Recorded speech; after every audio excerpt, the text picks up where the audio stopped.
Hello students, আমি Nitish sir জ্ঞানজ্যোতি coaching সেন্টারের পক্ষ থেকে তোমাদের প্রত্যেককে জানাই আরো একবার স্বাগত।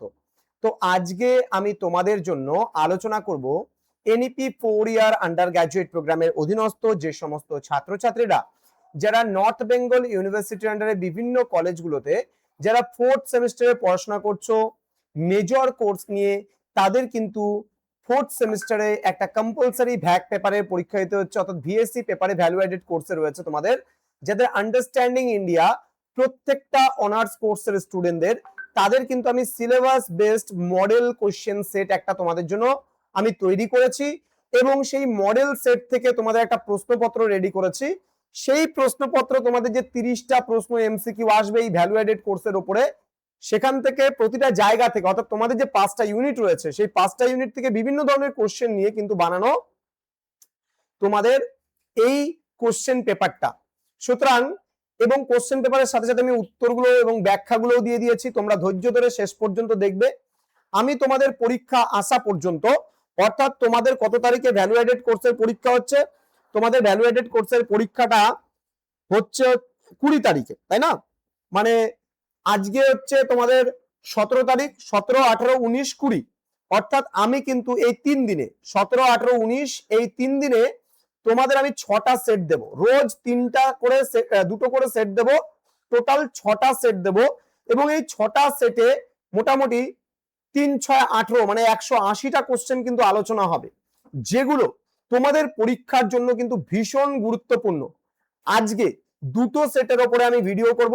আজকে model question paper set number 1 আলোচনা করছি এবং ঠিক 2 ঘন্টা পরে আমার আরেকটা ভিডিও রিলিজ হবে, সেটা হচ্ছে মডেল সেট পেপার নাম্বার 2, যেখানে তোমাদের আরো 30টা প্রশ্ন বিভিন্ন জায়গা থেকে নিয়ে কিন্তু আলোচনা হবে সেট নাম্বার 2।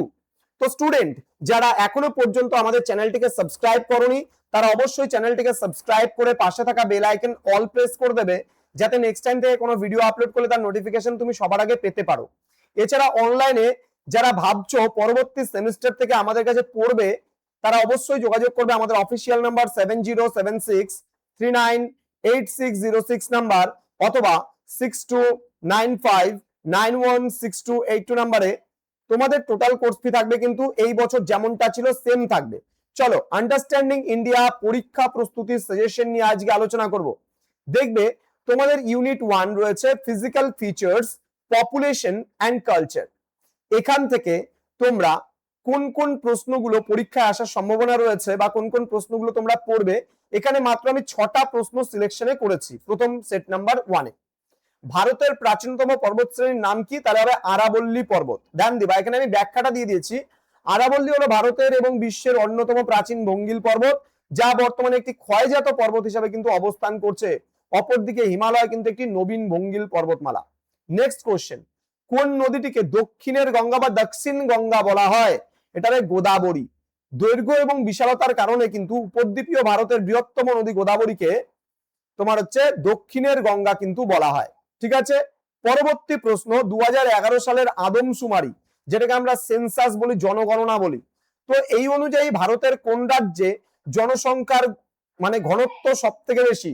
মানে আয়তন জায়গা অল্প কিন্তু জনগণ প্রচুর রয়েছে, কোন জায়গা? তাহলে সেটা কিন্তু হবে বিহার হবে। ব্যাখ্যাটা কি বলেছে? 2011 সালের সেন্সাস অনুযায়ী বিহারের জনসংখ্যার ঘনত্ব প্রতি বর্গ কিলোমিটারে 1106 জন, যা ভারতের রাজ্যগুলির মধ্যে সর্বোচ্চ। পশ্চিমবঙ্গের স্থান কিন্তু এখানে দ্বিতীয়, 1029 জন প্রতি বর্গ কিলোমিটারে, এবং অরুণাচল প্রদেশে কিন্তু সবচেয়ে কম জনসংখ্যা। যদি বলে জনসংখ্যার ঘনত্ব সর্বনিম্ন কোথায়, তাহলে অরুণাচল প্রদেশে মনে রাখবে। নেক্সট প্রশ্ন, ওনাম উৎসব কিন্তু ভারতের কোন রাজ্যের একটি অন্যতম প্রধান ঐতিহ্যবাহী উৎসব? তাহলে হবে কেরালা। এখানে কি বলছে? ওনাম হলো কেরালা রাজ্যের একটি অত্যন্ত জনপ্রিয় ফসল কাটার উৎসব, যেটাকে আমরা হারভেস্ট ফেস্টিভ্যাল কিন্তু বলে জানি। নেক্সট রয়েছে ভারতের বিখ্যাত পোচমপল্লী শাড়ি ও পোশাক কোন রাজ্যের সংস্কৃতির সাথে জড়িত? তাহলে তেলেঙ্গানা। পোচমপল্লী যে শাড়ি রয়েছে বা পোশাক রয়েছে, এটা কিন্তু তেলেঙ্গানার খুব ফেমাস। তেলেঙ্গানার পোচমপল্লী তার ঐতিহ্যবাহী ইকাত মানে জ্যামিতিক নকশার শাড়ির জন্য বিশ্ববিখ্যাত কিন্তু, যা জিআই ট্যাগ কিন্তু পেয়েছে বর্তমানে। ঠিক আছে, জিওগ্রাফিক্যাল ইন্টিগ্রেশন যেটাকে বলা হয়, এই ট্যাগটা খুব ভালো ভালো জিনিসগুলোকে কিন্তু দেয়, জিওগ্রাফিক্যাল যে ট্যাগ গুলো, ঠিক আছে, জিআই ট্যাগ বলে। ভারতে মানুষের এক স্থান থেকে অন্য স্থানে স্থায়ী বা অস্থায়ীভাবে বসবাসের উদ্দেশ্যে গমনকে কি বলা হয়, যেটাকে বলা হয় প্রব্রজন বা মাইগ্রেশন বলা হয়। অর্থনৈতিক, সামাজিক, রাজনৈতিক কারণে কিন্তু মানুষের স্থান পরিবর্তনকে ভূগোলে প্রব্রজন বা মাইগ্রেশন বলা হয়। এটা গেল ইউনিট নাম্বার 1 থেকে। ইউনিট নাম্বার 2, ঠিক আছে, মডেল সেটের 1 এর ইউনিট নাম্বার 2 থেকে আমি কিছু প্রশ্ন সিলেক্ট করেছি, যেখানে বৈদিক যুগের প্রাচীনতম বেদ কোনটি, তাহলে হবে ঋগ্বেদ। ঋগ্বেদ হলো বিশ্বের প্রাচীনতম ধর্মীয় গ্রন্থ এবং বৈদিক সাহিত্যের প্রথম ভিত্তি, অর্থাৎ ঋগ্বেদ, সামবেদ, যজুর্বেদ আর অথর্ববেদ, এই 4টা বেদ রয়েছে, চতুর্বেদ নামে পরিচিত। এবং এই 4টা বেদের মধ্যে ঋগ্বেদ হচ্ছে আদিতম বেদ এবং সবচেয়ে প্রাচীন। পরবর্তী প্রশ্ন, গৌতম বুদ্ধ কোন স্থানে তার প্রথম ধর্মোপদেশ বা ধর্মচক্র প্রবর্তন দিয়েছিলেন, তাহলে হবে সারনাথে। ঠিক আছে, এর ব্যাখ্যাটা কি দেখো, বুদ্ধত্ব লাভের পর গৌতম বুদ্ধ সারনাথের মিগদাবে তার প্রথম 5 জন শিষ্যের কাছে ধর্ম প্রচার করেন, যা ধর্মচক্র প্রবর্তন নামে কিন্তু পরিচিত। নেক্সট, জৈন ধর্মের 24তম তথা শেষ তীর্থঙ্করের নাম কি, মহাবীর, যিনি কিন্তু জৈন ধর্মের প্রবর্তক ছিলেন। ঠিক আছে, মহাবীর, বর্ধমান মহাবীর ছিলেন জৈন ধর্মের 24তম তীর্থঙ্কর। প্রথম তীর্থঙ্কর ছিলেন ঋষভদেব এবং 23তম ছিল পার্শ্বনাথ বা পরেশনাথ। নেক্সট, সিন্ধু সভ্যতার কোন কেন্দ্রে একটি বিখ্যাত প্রকাণ্ড স্নানাগার রয়েছে বা গ্রেট বাথ রয়েছে, এটা হচ্ছে মহেঞ্জোদারোতে। মহেঞ্জোদারো শহরের কিন্তু নগর পরিকল্পনার এক অন্যতম শ্রেষ্ঠ নিদর্শন কিন্তু এই বিশাল স্নানাগার। নেক্সট, অজন্তা গুহা চিত্রের মূল বিষয়বস্তু কি, এটা জাতকের গল্প এবং বৌদ্ধ ধর্ম। মহারাষ্ট্রে অবস্থিত অজন্তা গুহার গুহা চিত্রগুলি মূলত বুদ্ধের পূর্বজন্মের কাহিনী বা জাতকের গল্পের ওপর ভিত্তি করে নির্মিত। পরবর্তী প্রশ্ন, বাংলায় ভক্তি আন্দোলনের মূল প্রচারক কে ছিলেন, এটা হবে শ্রী চৈতন্যদেব। শ্রী চৈতন্যদেব বাংলায় গৌড়ীয় বৈষ্ণব ধর্ম ও হরিনাম সংকীর্তনের মাধ্যমে ভক্তি আন্দোলনকে কিন্তু ঘরে ঘরে পৌঁছে দিয়েছিলেন। পরবর্তী প্রশ্ন, বেঙ্গল স্কুল অফ আর্ট এর প্রতিষ্ঠাতা বা প্রধান পথপ্রদর্শক কে ছিলেন, এটা উত্তর হবে অবনীন্দ্রনাথ ঠাকুর। অবনীন্দ্রনাথ ঠাকুর ভারতীয় ঐতিহ্যবাহী চিত্রকলাকে পুনরুজ্জীবিত করতে বেঙ্গল স্কুল অফ আর্ট প্রতিষ্ঠা করেন। তার বিখ্যাত চিত্র হলো ভারত মাতা। এটাও কিন্তু প্রিভিয়াস ইয়ারে পরীক্ষায় কিন্তু এই প্রশ্নটা এসেছিল যে ভারত মাতা, বিখ্যাত ভারত মাতা চিত্রটি কে অঙ্কন করেছিলেন, তাহলে অবনীন্দ্রনাথ ঠাকুর। ঠিক আছে, আমি কিন্তু বেছে বেছে, আবারও বলছি, বেছে বেছে একেবারে 30টা প্রশ্ন নিয়ে মডেল কোশ্চেনের সেট তৈরি করেছি। এবার এই মডেল কোশ্চেনের সেট যে 30টা প্রশ্ন সেট করেছি, এখান থেকে তোমাদের দেখা গেল 10টা প্রশ্ন বা 15টা প্রশ্ন বা 20টা প্রশ্ন কিন্তু আসতেই পারে। 100% কমন কিন্তু প্রত্যেকটা প্রশ্ন। নেক্সট প্রশ্ন, উড়িষ্যার কোণার্কের সূর্য মন্দির কোন স্থাপত্য শৈলীর অন্তর্গত, এটা হবে কলিঙ্গ শৈলী। উড়িষ্যার মন্দির স্থাপত্য মূলত নাগর শৈলীর একটি উপবিভাগ, যা কলিঙ্গ স্থাপত্য শৈলী নামে পরিচিত। চলে আসবো আমরা এখানে ফ্রিডম স্ট্রাগল ইউনিট নাম্বার 3 থেকে কিছু প্রশ্ন এখানে সিলেক্ট করেছি, কারণ তোমাদের আন্ডারস্ট্যান্ডিং ইন্ডিয়া বলে যে পেপারটা রয়েছে, এটা বহু বিষয়ের মিশ্রণ, যেমন ভূগোল আছে, আর্কিটেকচার আর্ট রয়েছে, ইতিহাস রয়েছে, রাষ্ট্রবিজ্ঞান রয়েছে, অর্থনীতিও রয়েছে। সমস্ত বিষয়গুলোকে একত্রিত করে তোমাদের এই আন্ডারস্ট্যান্ডিং ইন্ডিয়া। পরবর্তী প্রশ্নগুলো সেটের আলোচনা করার পূর্বে তোমাদেরকে বলবো অবশ্যই ভিডিওটিকে শেয়ার করো, কারণ তোমাদের জন্য এই সেটগুলোকে তৈরি করা হচ্ছে। যদি তোমাদের কাজে লাগে তাহলে আমরা অবশ্যই কিন্তু প্রাউড ফিল করি যে না, আমরা যে দিয়েছি তার থেকে কমন পড়েছে, স্টুডেন্টরা উপকৃত হয়েছে।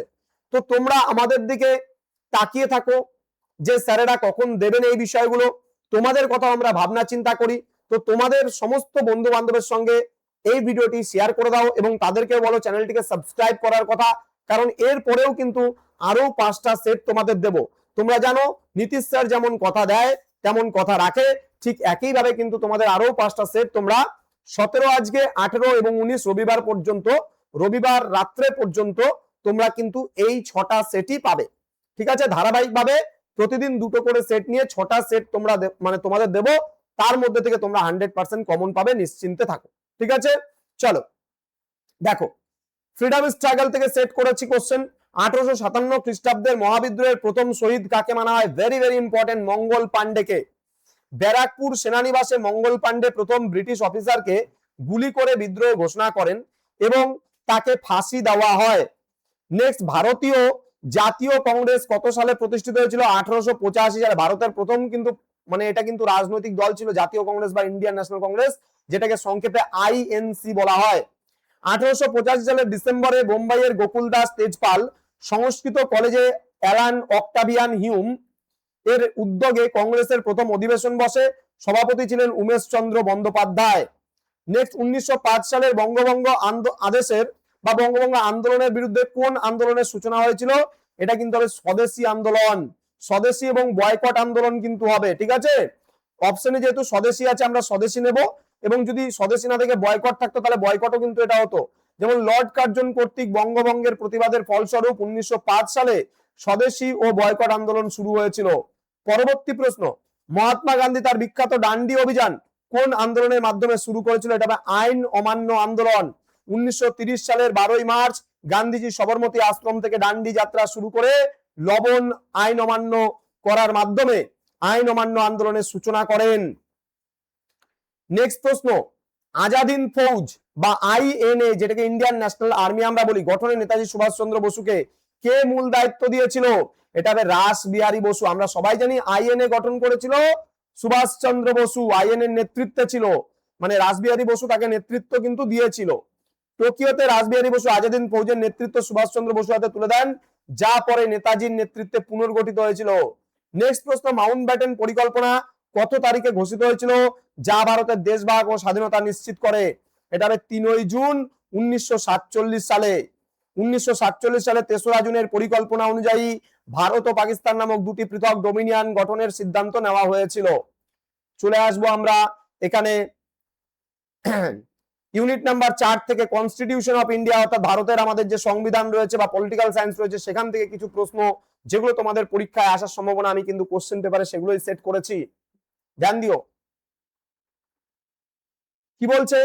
ভারতীয় সংবিধানের প্রস্তাবনায় প্রিয়াম্বেল সমাজতান্ত্রিক ধর্মনিরপেক্ষ এই শব্দ কোন সংবিধান সংশোধনীতে যুক্ত হয়েছিল? তাহলে হবে এখানে 42তম সংবিধান সংশোধনী। এটা 1976 সালে হয়েছিল। 1976 সালের 42তম সংবিধান সংশোধনের মাধ্যমে প্রস্তাবনায় কিন্তু এই সমাজতান্ত্রিক, তারপরে ধর্মনিরপেক্ষ, সংহতি, এই সমস্ত জিনিসগুলো কিন্তু যুক্ত হয়েছিল, যাকে মিনি কনস্টিটিউশন বলা হয়, ঠিক আছে। এটাকে কি বলা হয়? মিনি কনস্টিটিউশন কিন্তু বলা হয়। মনে রাখবে এই প্রশ্নটা ভীষণ গুরুত্বপূর্ণ কিন্তু এই প্রশ্নটা, ঠিক আছে। পরবর্তী প্রশ্নের দিকে আমরা এগিয়ে যাব। দেখো পরবর্তী প্রশ্ন কি বলেছে, ভারতীয় সংবিধানের কোন অংশকে সংবিধানের আত্মা বা সোল অফ কনস্টিটিউশন বলা হয়? তাহলে কিন্তু এটা কি হবে? প্রস্তাবনা। ভারতীয় সংবিধানের প্রস্তাবনাকে সংবিধানের রাজনৈতিক কুণ্ডলী বা আত্মা হিসাবে কিন্তু স্বীকৃতি দেওয়া হয়েছে, ঠিক আছে। এটা কিন্তু খুব ভালো করে মনে রাখবে, ঠিক আছে। আমরা পরের প্রশ্নে চলে আসব। পরের প্রশ্নে যেটা বলেছে সেটা হচ্ছে, বর্তমান ভারতীয় সংবিধানে কয়টি মৌলিক অধিকার বা ফান্ডামেন্টাল রাইটস রয়েছে? এটা কিন্তু ভীষণ গুরুত্বপূর্ণ একটা প্রশ্ন, এটা কিন্তু পরীক্ষায় আসার সম্ভাবনা প্রবল রয়েছে। এই প্রশ্নটা খুব ভালো করে এটা দেখে নেবে। তাহলে কি বলছে, বর্তমানে ভারতীয় সংবিধানে মৌলিক অধিকার রয়েছে, ফান্ডামেন্টাল রাইটস যদি বলে তাহলে কিন্তু 6টি বলতে হবে। কি বলছে, মূল সংবিধানে 7টি মৌলিক অধিকার ছিল, কিন্তু 1978 সালের 44তম সংবিধান সংশোধনের দ্বারা কিন্তু কি হয়েছিল, যে সম্পত্তির অধিকার সেটাকে বাদ দেওয়া হয়েছিল। বর্তমানে মৌলিক অধিকারের সংখ্যা কিন্তু 6টি। 24 নম্বর প্রশ্ন, ভারতীয় সংবিধানের কত নম্বর ধারায় অস্পৃশ্যতা দূরীকরণ বা অ্যাবলিশন অফ আনটাচেবিলিটি এর কথা বলা হয়েছে? তাহলে হবে 17 নং ধারা। সাম্যের অধিকারের অন্তর্গত 17 নম্বর ধারায় জাতপাত ও অস্পৃশ্যতা আচরণকে নিষিদ্ধ এবং দণ্ডনীয় অপরাধ ঘোষণা করা হয়েছে। সংবিধানে মৌলিক কর্তব্য কোন দেশের সংবিধানে অনুকরণে গৃহীত হয়েছে? এটা হবে ইউএসএসআর, অর্থাৎ তোমার সোভিয়েত রাশিয়া, যেটাকে বলি আমরা ইউনাইটেড স্টেটস অফ সভেরিয়ান রাশিয়া, ঠিক আছে। এবার চলে আসবো আমরা আমাদের ভারতের যে আন্ডারস্ট্যান্ডিং ইন্ডিয়া রয়েছে, সেখান থেকে ইউনিট নাম্বার 5 এ রয়েছে ইকোনমি, ভারতের অর্থনীতির পোর্শনটা। এখান থেকে কোন কোন প্রশ্নগুলো তোমাদের পরীক্ষার জন্য গুরুত্বপূর্ণ সেই নিয়ে আলোচনা করবো। দেখো প্রথম প্রশ্ন, ভারতীয় অর্থনীতি কি প্রকৃতির অর্থনীতি হিসাবে পরিচিত, তাহলে হবে মিশ্র অর্থনীতি বা মিক্সড ইকোনমি। ভারতের প্রথম পঞ্চবার্ষিকী পরিকল্পনা কত সালে শুরু হয়েছিল? 1951 সালে। 1951 থেকে 56 ছিল এর মেয়াদ। এটা শুরু হয়েছিল হ্যারড ডোমার মডেলের উপর ভিত্তি করে, যেখানে কৃষিকে সর্বোচ্চ গুরুত্ব দেওয়া হয়েছিল। পরবর্তী প্রশ্ন, ভারতের পরিকল্পনা কমিশন বা প্ল্যানিং কমিশনের পরিবর্তে বর্তমানে কোন সংস্থা কাজ করছে, যেটাকে নীতি আয়োগ বলা হয়? নীতির পুরো নাম হচ্ছে national institution for transforming India. এটা 2015 সালের 1 জানুয়ারি কিন্তু এটা পরিকল্পনা কমিশন ভেঙে যায় এবং কিন্তু নীতি আয়োগ প্রতিষ্ঠিত হয়েছিল। এর চেয়ারম্যান কে বলতো? প্রধানমন্ত্রী। অর্থাৎ বর্তমান চেয়ারম্যান যদি বলে তাহলে কি হবে? নরেন্দ্র মোদী। অর্থাৎ যখন যে প্রধানমন্ত্রী থাকবে তখনই কিন্তু সে নীতি আয়োগের চেয়ারম্যান হবে, এটা মাথায় রাখবা। নেক্সট হচ্ছে, ভারতে 1991 সালে অর্থনৈতিক সংস্কারের সময় প্রধান নীতিগুলি কি কি ছিল, যেটাকে নিউ ইকোনমিক পলিসি আমরা বলি। এখানে উদারীকরণ, বেসরকারীকরণ এবং বিশ্বায়ন। ঠিক আছে, যেটা কি বলছে? 1991 সালে তৎকালীন প্রধানমন্ত্রী পিভি নরসিমহা রাও এবং অর্থমন্ত্রী doctor Manmohan Singh liberalisation, privatisation, globalisation, যেটাকে এলপিজি সংক্ষেপে বলা হয়। এল ফর লিবারালাইজেশন উদারনীতিকরণ, পি ফর প্রাইভেটাইজেশন মানে বেসরকারীকরণ, জি ফর গ্লোবালাইজেশন মানে বিশ্বায়ন। এই নীতি কিন্তু প্রবর্তন করেছিল।